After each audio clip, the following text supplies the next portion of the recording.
Om Sadashivasamarambham Shankaracharya-madhyamam Asmadacharya-paryantam Vande Guru-paramparam. Om Sahana Vavatu Sahanau Bhunaktu Sahaviryankaravavahi Tejasvinavadhitamastu ma vidvishavahi. Om Shanti Shanti Shanti. प्रातर्वैदिककर्मतस्तत्तदनुसद्वेदान्तसच्चिन्तया पश्चाद्भारतमोक्षधर्मकथया वासिष्ठरामायणात् सायं भागवतार्थतत्त्वकथया रात्रौ निदिध्यासनात् कालो गच्छतु नः शरीरभरणं प्रारब्धकान्तार्पितम् अज्ञानं त्यजहे मनो मम सदा ब्रह्मात्मसद्भावनात् संकल्पान् अखिलानपि त्यज जगन्मिथ्यात्वसंभावनात् कामं साधन साधनाश्रम परिध्यानादजस्रं त्यज क्रोधं तु क्षमया सदा जहि बलात् लोभं तु सन्तोषतः जिह्वोपस्थसुखसम्भ्रमं त्यज मनः पर्यन्त दुःखे क्षणात्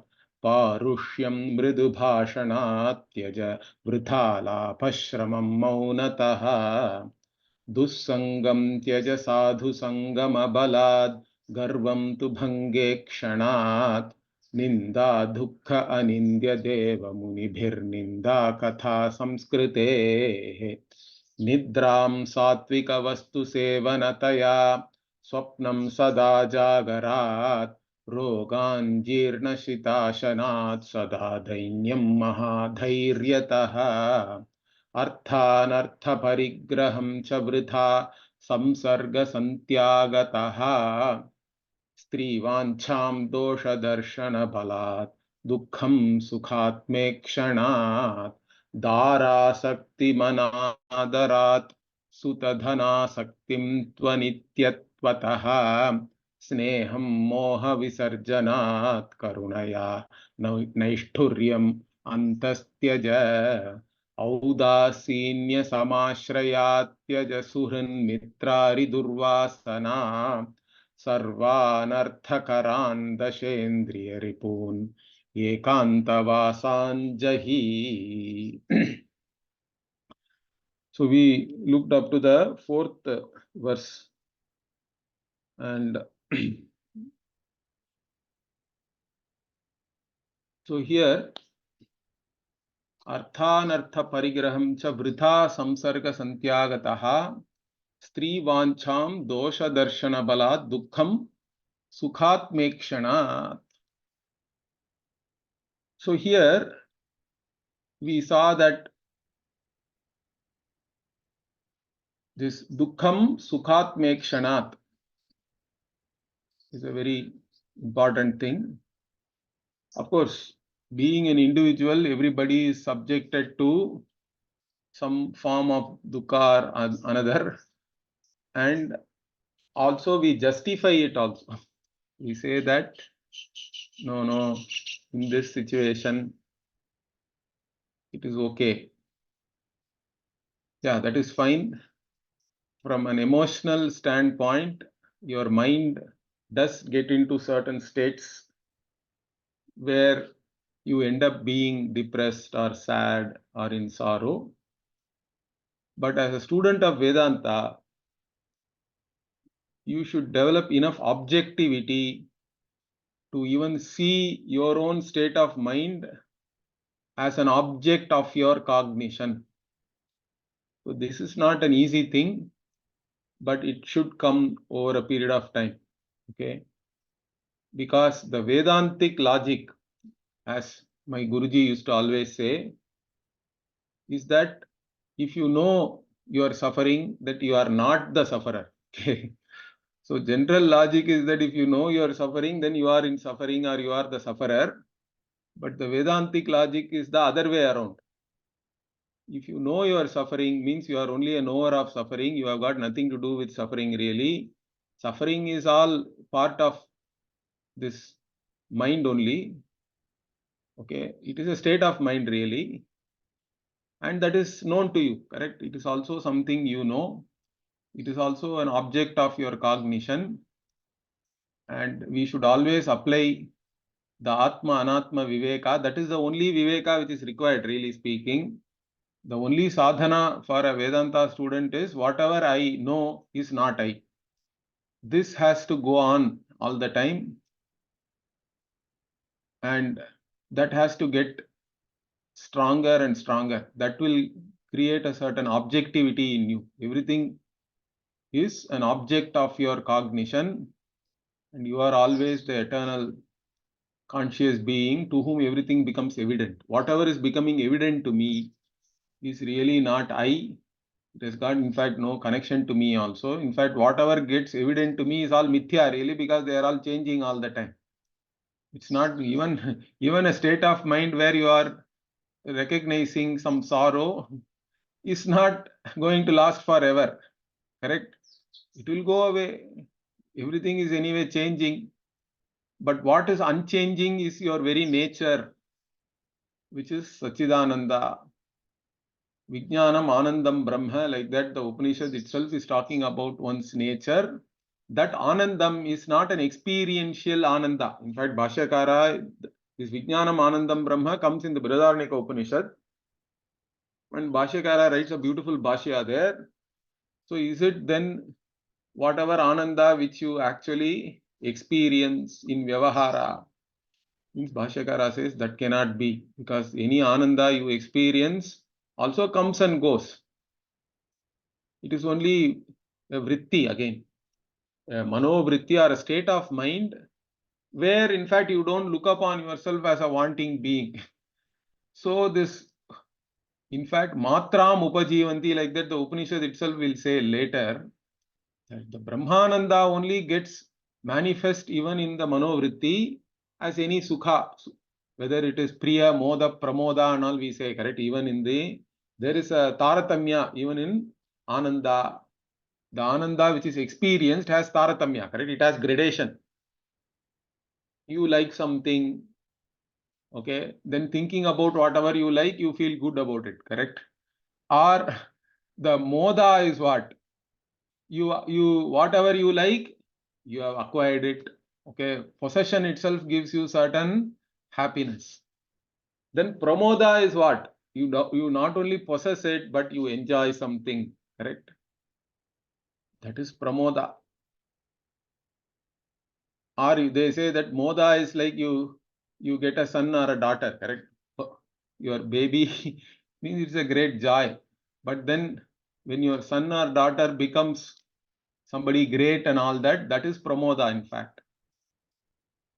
Like this, there are taratamya in sukha, but all that also is nothing but this Brahmananda expressing itself in a particular state of mind.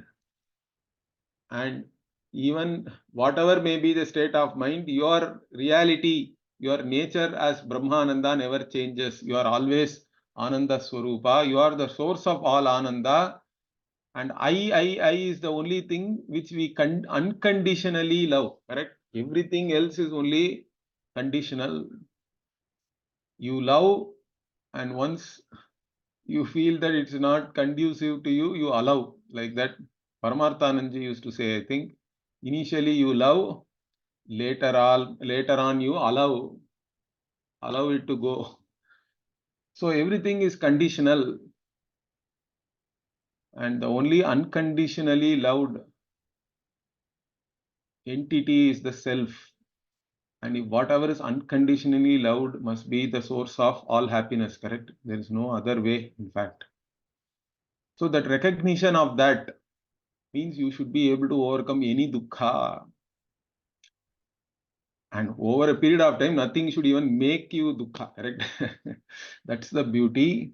So initially, of course, due to some habitual tendencies, you may end up in a state of mind where you may feel sorrow.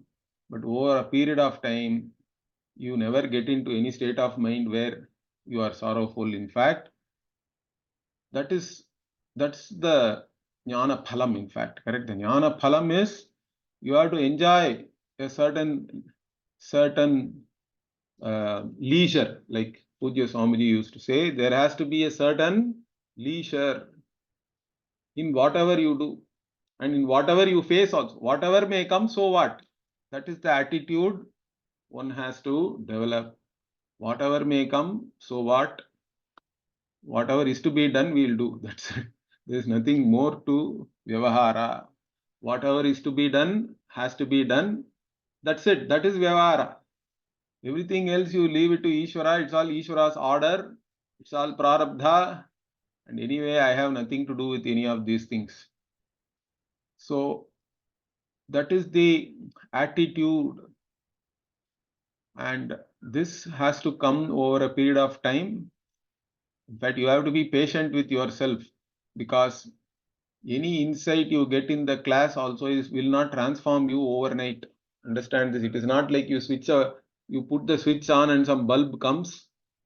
Of course, the bulb will come many times when you are attending Vedanta class, but it will switch off also once you leave the class. So that's why it has to be repeated. Any insight has to be repeated. Then only it will take strength, and you will be able to establish yourself in that knowledge, correct? That is what we call jnana nishtha. So jnanam and jnana nishtha is always talked about in the tradition.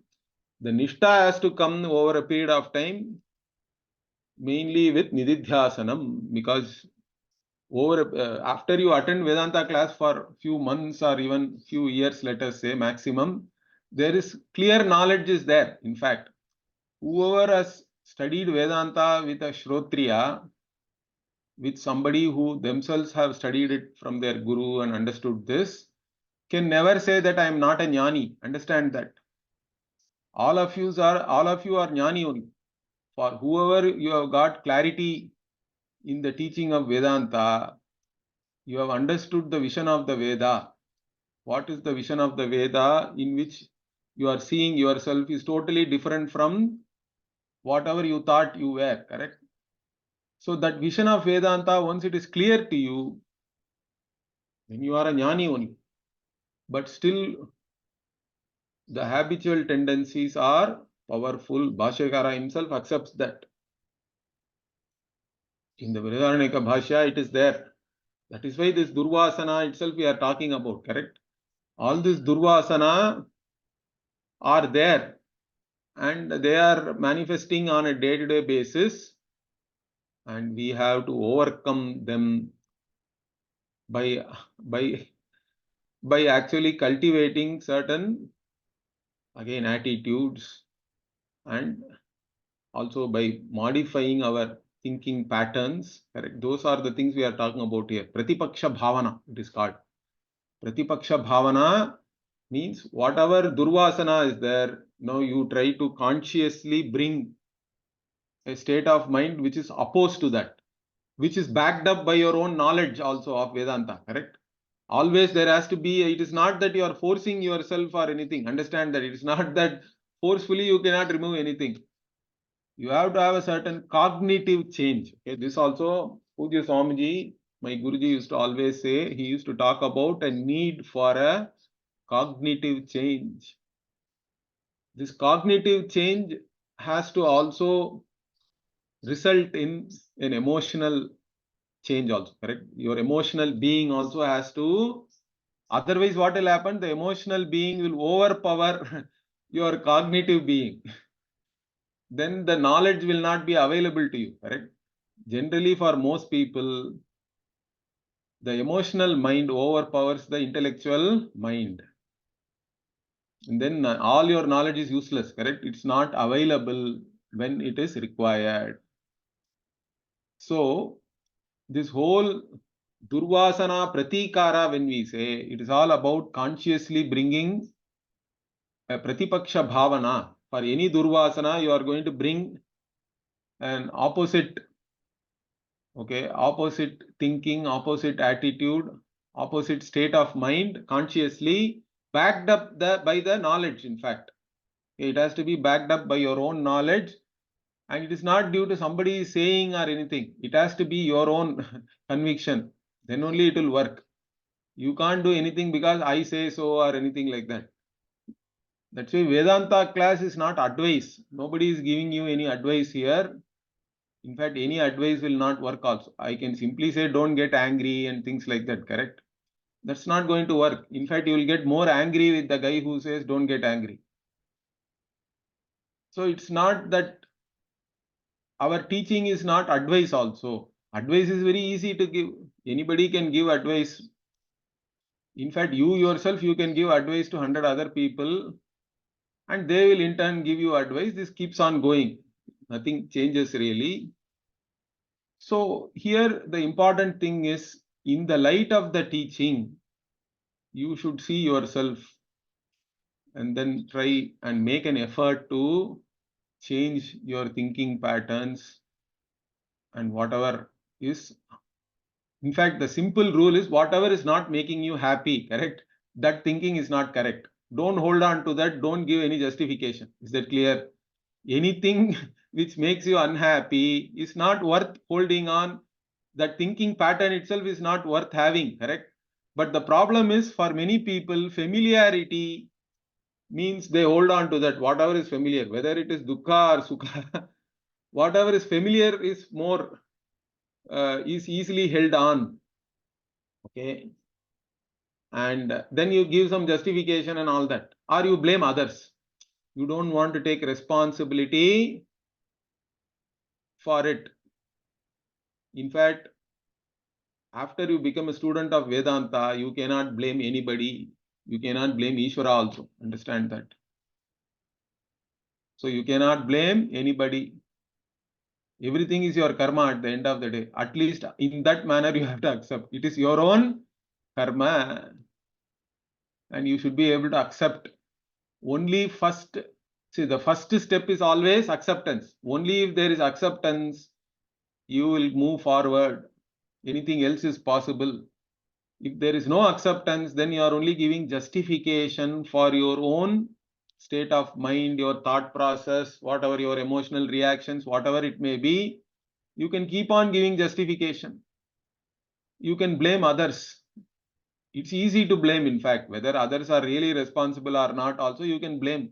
Or others may be really responsible for that also. Let us say, it's not that you are unfairly blaming somebody. It is, they are in fact behaving unjustly, unfairly, let us say. That is also there. Even then, as a mature person, as an emotionally mature person who is trying to assimilate this Vedantic teaching, there is no point blaming anybody else also. Whatever may be their behavior, of course you can try to avoid and all that. I'm not saying that you have to go and test your titiksha by presenting yourself to somebody who is abusing you all the time, let us say. That's not the point. Okay. You can always draw boundaries or you can go somewhere else, whatever. It's up to you how you handle practical situations. But the thing is, you cannot blame anybody and you have to take responsibility for whatever you are feeling, whatever you are facing.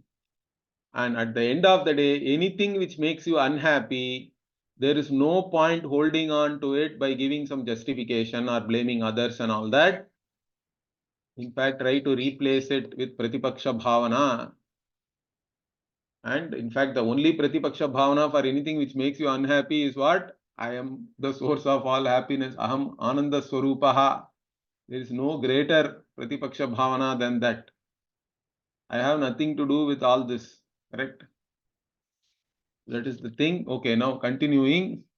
Dharasakti manadaratyaj sutadhanasaktim tvanityataha tu anityataha.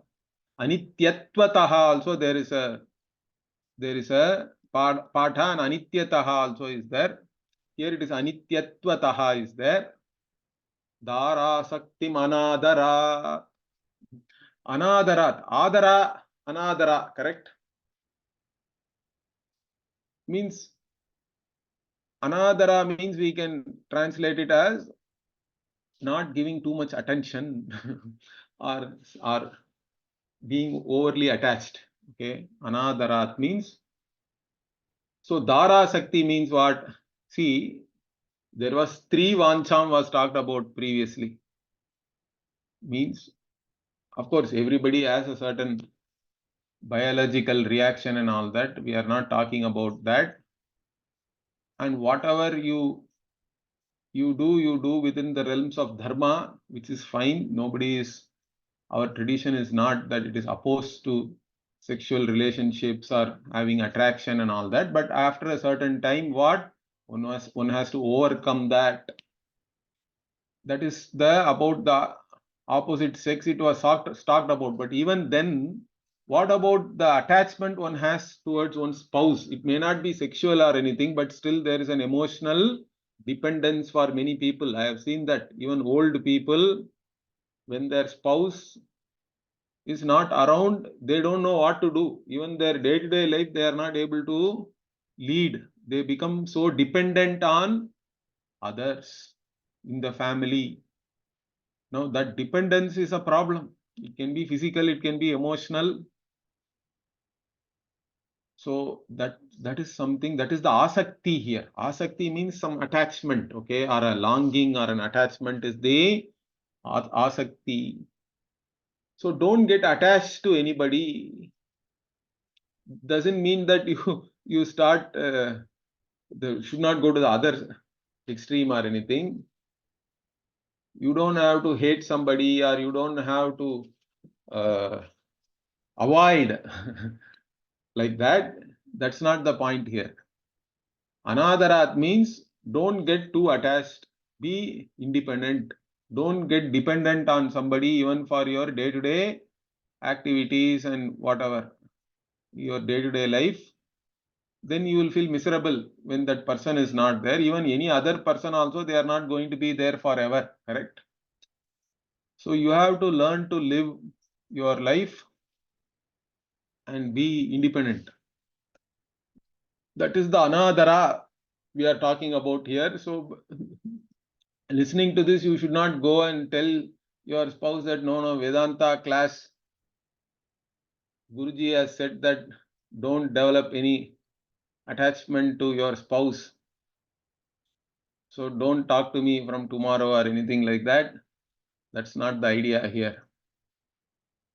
So don't develop any attachment. Similarly to Sutta Dhana Saktim, like I said, it's not only with reference to your spouse, but it can be with reference to money, because some people think that without so much bank balance or something, they don't feel comfortable. They feel that some insecurity is there, correct? Because you are used to a certain standard of life, let us say, and there is an insecurity, or you have attachment with your own children, Sutta. So there can be attachment with reference to your children or with reference to the wealth, your bank balance, whatever. But all these things also, none of this will be there forever. They are all the time changing. Your children are, they are not going to be children all the time. They grow up also. But even if they are grown up, they are your children. There is no doubt about it. But then they are independent people. They have their own minds, their own karma, in fact. Because there are many people who will come and say, even Vedanta students, I don't worry about myself. Okay, but I worry about my son, grandson, great grandson. All that worry is still there. So why should you worry about all that? They have their own whatever karma again. So you have to leave them to their own viveka.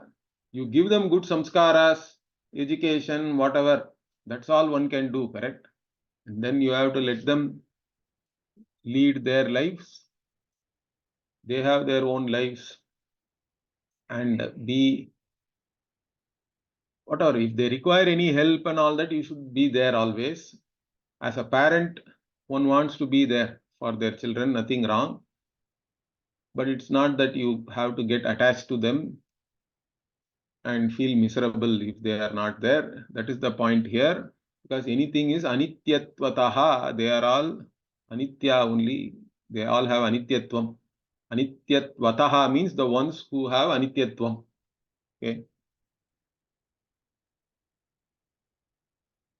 Then what? Sneham moha visarjanat. Sneham also is again attachment only. Okay, this is in general attachment is talked about, because previously specifically the spouse, children and wealth were talked about. But then there can be attachment to so many other things. People collect all sorts of things, correct? Useless things. In fact, that is one of the problems. You keep on collecting things and put it on in there is one loft in the home, and you keep collecting so many things. In fact, many of the things you don't even use, or you don't even see in many years. In fact, only when you move your house or something, you again look at certain things. But even then you are not ready to throw it away or give it to somebody. You again pack it, take it along with you wherever you are going. So that is the problem, correct? People are having some emotional attachment to different things. This is my grandmother's shawl. That shawl is already having so many holes and all that. Rats have eaten part of it, but still you are holding on to it. So like this attachment, emotional attachment to things in general, sentimental value, what we say, correct? There is no objective value for many things which you are holding on. It's all only sentimental value. So as much as possible, one should give away whatever, in fact, even dresses and things like that, correct? Unnecessarily people carry. In fact, any dress you have not worn for 6 months, you should give it to somebody or throw it away, I think. Okay.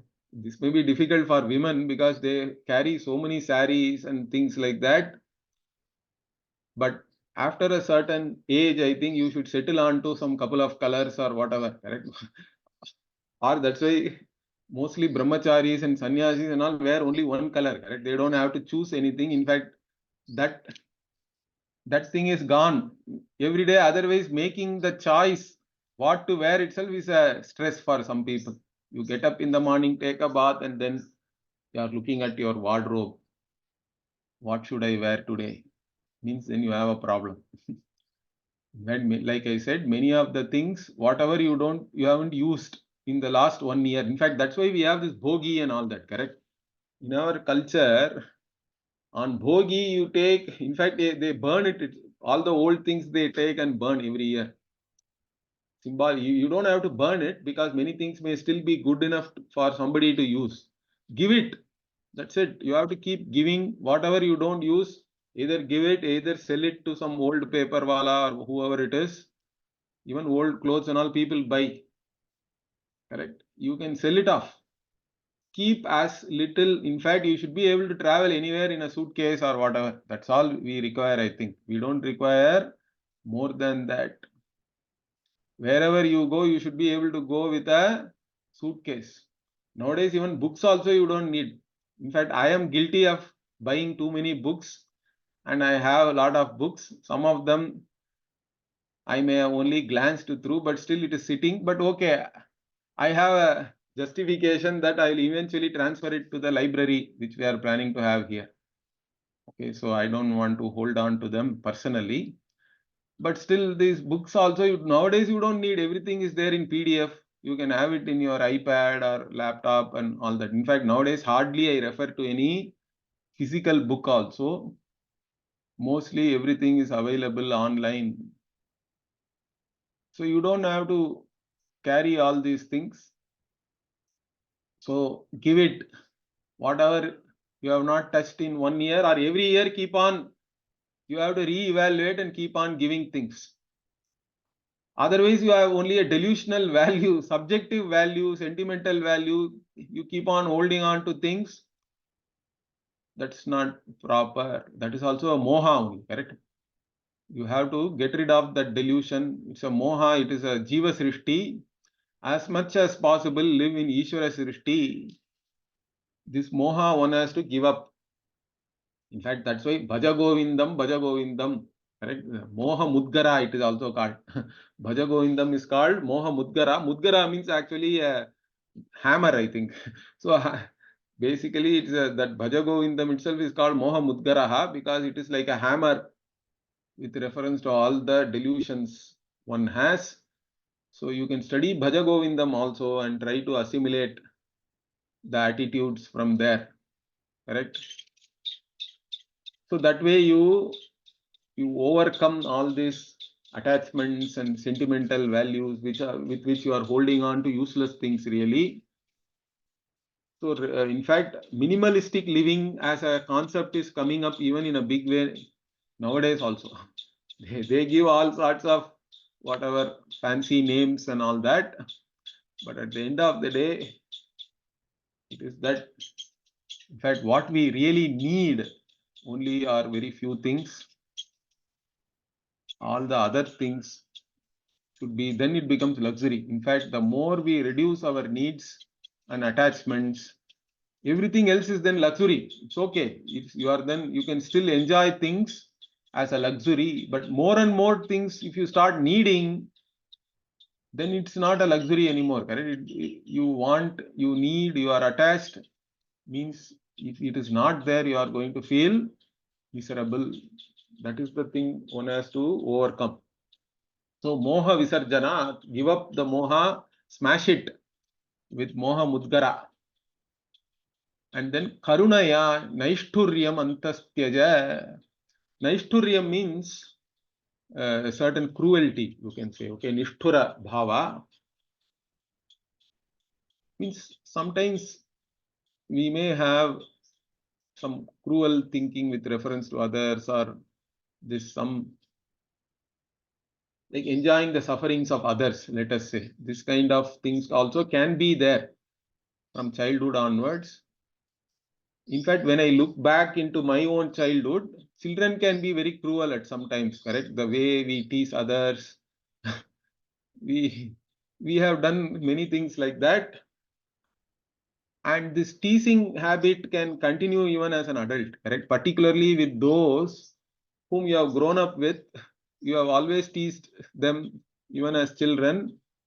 They may not really enjoy it, even though they may take it with a smile and all that. There is no need to continue such things. So this any cruelty you should overcome with compassion. Compassion is the only emotion an emotionally mature person can have. In fact, that empathy has to be there. You don't want yourself to suffer or be teased like that. So don't tease others, or don't enjoy somebody's suffering and all that. They may be even somebody who is an enemy, or who is not really very favorable to you, okay, who may be opposed to you and all that. Even then, we don't have to enjoy their suffering and all that. That is there nowadays more in social media and all that, correct? People troll others mercilessly, and a certain anonymity in social media gives you that. But words also sometimes without the swara prakriya, correct? The swara is very important. That's why, see, in Sanskritam grammar, the swara prakriya is there. The swara is missing in any FB post or Twitter post or whatever in WhatsApp you write. That is a problem, in fact, in communication. Because the other person reading may take it in a very bad way. You may not have meant it like that, because everything will change with the swara, correct? For example, somebody wrote a book on Bhagavad Gita, okay, and they gave a name, what is there in Bhagavad Gita, correct? What is there in Bhagavad Gita as the title. Now, if you say that normally it looks okay, what is there in Bhagavad Gita, then the book is going to talk about the whatever subject matter in Bhagavad Gita, let us say. But then when it came then to Pujya Swami said, no, you can't have this title. Why? Because you change the swara. What is there in Bhagavad Gita, if I say, means there is nothing. it becomes totally, the meaning can become totally opposite, correct? So it's just the swara. It is how we say is actually more important than what we say. That is accepted by everybody. And even in our communication, texting and all that, one has to be little bit conscious about this, that there is no swara in texting, and it can always sound cruel. Okay, whatever you write. That's why one has to be alert again here and be compassionate. We have to be compassionate with all the beings around us, because we are all interdependent. Understand that this interdependency, nobody can say that we are completely independent and all that. Okay, even a sannyasi is dependent on the the householders for food and all that. Okay, of course the sannyasi or jnani may not care for the upkeep of the body also. That's a different thing. But even for maintaining, or the sharira yatra, for maintaining one sharira, we are all dependent. And not only that, even our emotional needs and all that, we are interdependent, and we cannot be happy when people around you are sad or suffering and all that. Right? Nobody can be like that. So that's why we should develop this compassion, and that also initially one has to do that consciously. Okay. So that karunaya naishturyam antastyaja, then audasinya samashrayat tyaja suhrin mitrari DurvAsanA. Again, see, when we deal with people, of course, even being Vedanta student, you want to keep your interactions limited, but still we have to deal with people, correct? Then we have a certain way of classifying or judging people also, correct? This person is a suhrit. Suhrit means what? Okay, he is a good person. He always wants good for others also. Okay. Suhran means one who is friendly, but not just friendly, but he really wants your good. Let us say something good for you and all that. Mitra is like a friend. So there is a difference between Suhrit and Mitra. Okay.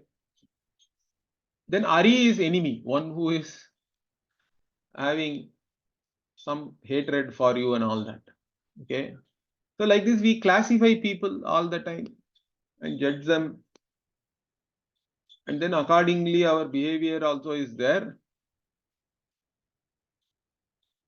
But even that, constantly being judgmental about others, one has to avoid. Okay, by developing audasinyam, udasina bhava means being non-chalant, let us say. Okay, develop a certain non-chalance, be equanimous, develop a certain equanimity with reference to everybody. In fact, that equanimity is talked about in Gita again and again, right, in different places. In fact, there is a verse, Suhrun mitraryudasina madhyastad dveshya bandhushu sadhushvapi cha papeshu samabuddhir vishishyate. Correct? Or Brahmane gavi hastini shuni chaivashvapake cha pandita samadarshinaha.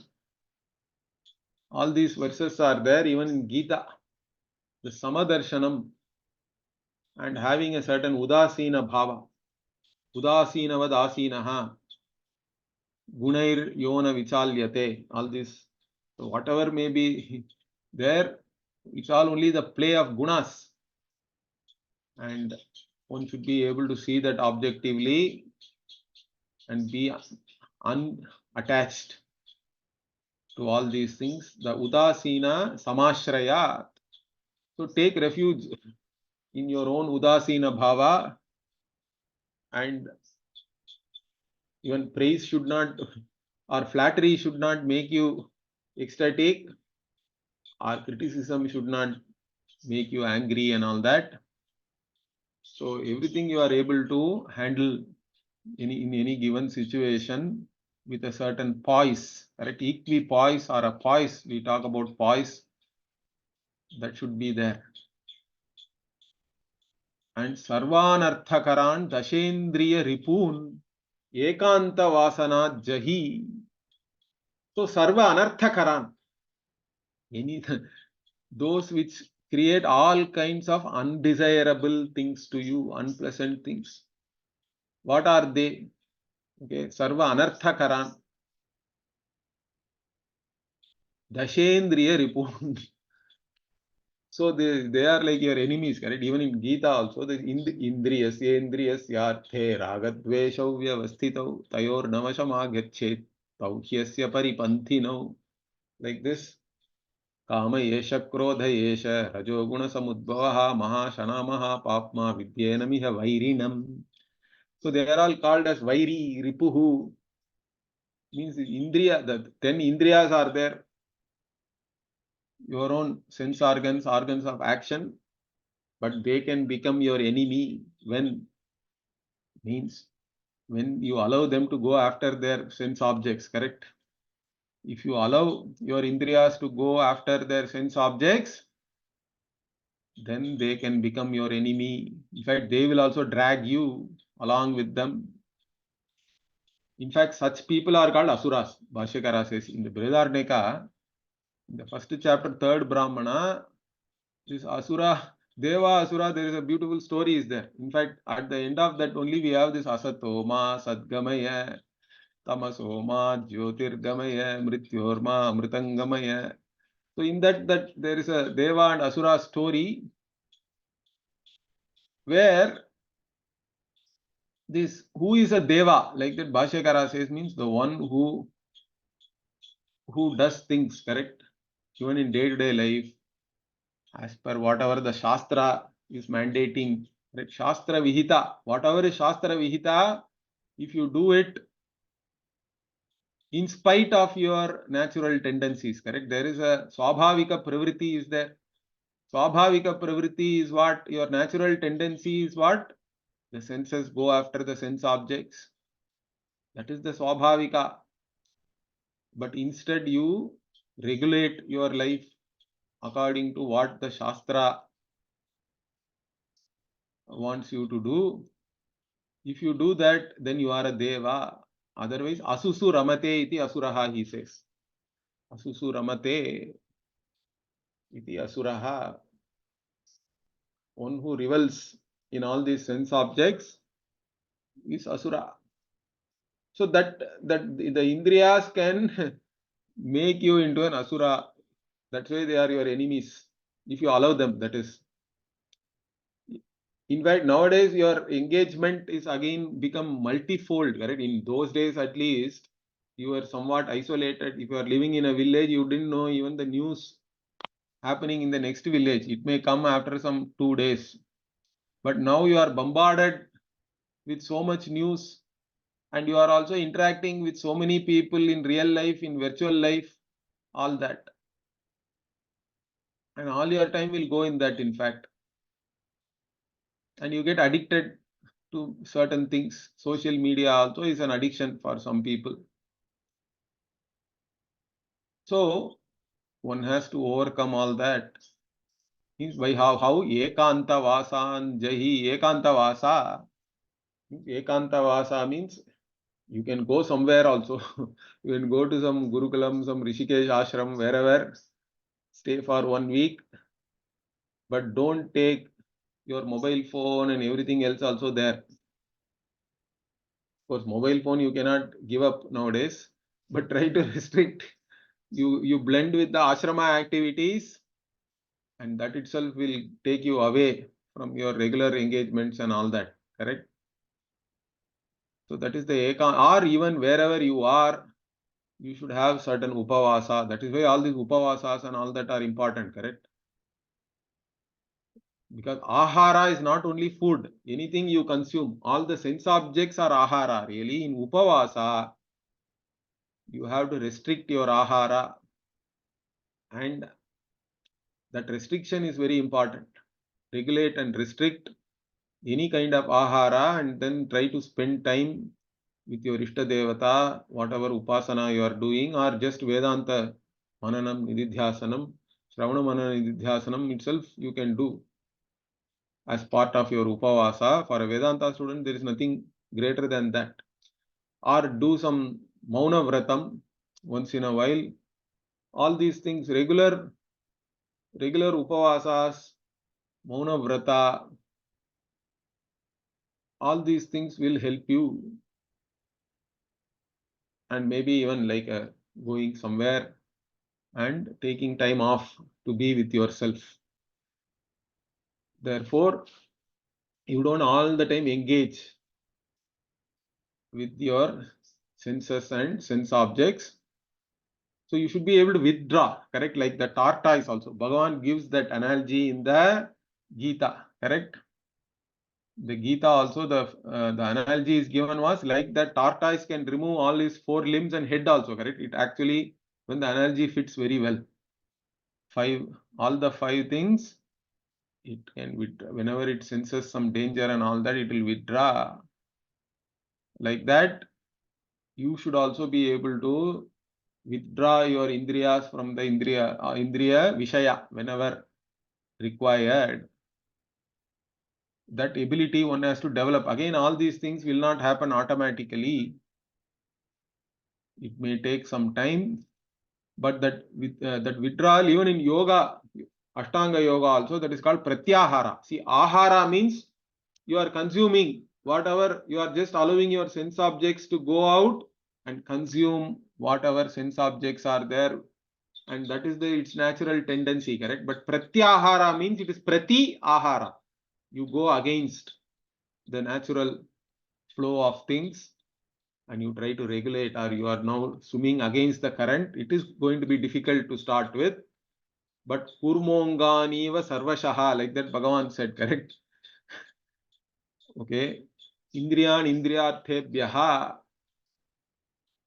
The indriyani from the indriyartha, like even the kurma withdraws its limbs, you should be able to withdraw. That is the pratyahara. And pratyahara is important. Even to do nididhyasanam, one has to be able to withdraw, correct?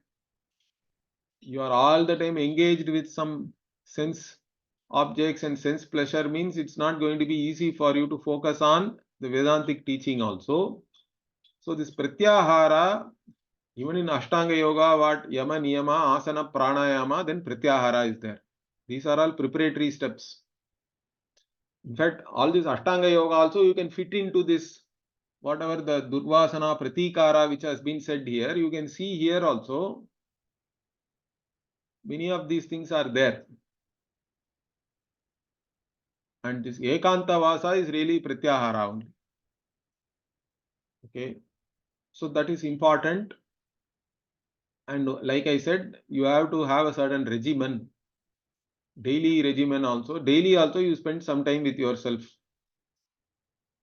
And again, different days during the fortnight or the week or in the month also, you should have certain upavasa, like I said, where you withdraw yourself from other activities and focus on your upasana, on your sadhana. Those are the important things. So like this, you, in fact, the jitendriyaha, then you will become, correct? Then you are really a jitendriyaha. So everybody should become a jitendriya. That is very important for a Vedantic student, that you are the master of your indriyas. It's not the other way around. Correct? So if you let your indriyas drag you, then they are like wild horses, correct? They are going to take you wherever. The chariot also is the analogy, correct? Chariot analogy also is given. It's there in the Gita again. So the 5 horses are your 5 senses, but then you have the kadivalam, we say in Tamil, correct? The reins you are holding, and you are the Swami. The chariot is still there. That is the body, you can say. So the horses are dragging you, but you should hold the reins such a manner that you are the master, correct? You cannot, that reins are nothing but your Viveka Buddhi. With the Viveka Buddhi only, we can rein in. And you should be able to direct these horses wherever you want to go rather than they dragging you according to whatever wildly. They can go anywhere. They can even go off the track. So that is the problem. So you have to be able to focus by withdrawing first. The withdrawal is the first, then only you can focus. So that withdrawal is very important. And again, all these things they come only over a period of time. The sadhana, again, here in all these things, certain patience with yourself you should have. And like Bhagavan says, correct? In the 6th chapter, he says, what? Abhyasena tu kaunteya, vairagyena cha grihyate. Mano durnigraham chalam and all that. Arjuna is complaining. This mind is durnigraha, not mind. Even all the indriyas are also durnigraha only, correct? They are not easy to master, control. They, they don't want to come under your control. They are like wild horses only, but you should have enough strength, viveka and vairagya, and also you cannot give up easily. That is the abhyasa. Abhyasa means only over a period of time. You don't have to make heroic effort, but every day, nitya karma is the most important. Whatever little effort you make every day, over a period of time, you will see that will help you a lot. In fact, you would have changed a lot after some time by putting in regular effort every day. That is the important thing. So, abhyasa and vairagya are the ones which will take you through whatever is your desired end. Okay, the rest of the things we'll see next week. Om Purnamadav Purnamidam Purnat Purnamudachyate Purnasya Purnamadaya Purnamevavashishyate. Om Shanti Shanti Shanti. Harihi Om Shri Gurubhyo Namaha. Harihi Om. Om. धन्यवाद.